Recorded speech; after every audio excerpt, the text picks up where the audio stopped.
नमस्कार, मी करिश्मा. एलव्ही न्यूजच्या बातमीपत्रामध्ये आपल्या सगळ्या दर्शकांचे अगदी मनापासून स्वागत.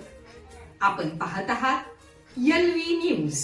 मुलाचा जुनोनीजवळ 2 कारचा भीषण अपघातात जागीच मृत्यू, 6 जण गंभीर जखमी. सोलापूर जिल्ह्यातील सांगोला तालुक्यातील जुनोनीजवळ सोमवारी सकाळी 2 कारमध्ये भीषण अपघात होऊन पलूस येथील आई आणि मुलाचा जागीच मृत्यू झाला, तर 6 जण गंभीर जखमी झाले आहेत. या घटनेमुळे पलूस परिसरात हळहळ व्यक्त होत आहे.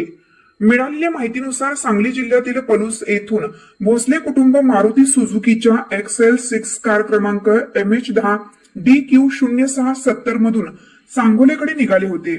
दरम्यान जुनोनी जवळ समोरून येणाऱ्या इंडिका कारचा अचानक टायर फुटल्याने चालकाने गाडी रस्त्याच्या कडेला घेण्याचा प्रयत्न केला.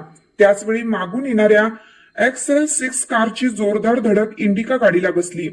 धडक इतकी भीषण होती की XL6 कारने 3 ते 4 कोलांट्या घेत रस्त्याच्या दुसऱ्या बाजूला जाऊन पलटी झाली. या अपघातात XL6 कार चालक संदीप भोसले आणि त्यांची आई रेखा भोसले यांचा जागीच मृत्यू झाला.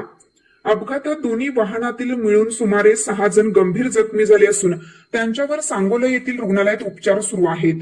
अपघाताची माहिती मिळताच पोलिसांनी घटनास्थळी धाव घेत मदत कार्य केलं. या प्रकरणाचा पुढील तपास सांगोला पोलीस उपनिरीक्षक भातुंगडे हे करत आहेत. चालू घडामोडींचे अपडेट्स जाणून घेण्यासाठी आपल्या एलव्ही न्यूज चॅनलला सबस्क्राईब जरूर करा, लाईक करा, शेअर करा व कमेंट देखील करा.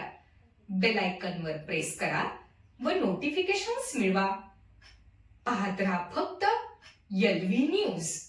मुख्य संपादक विलास उत्तम लोखंडे.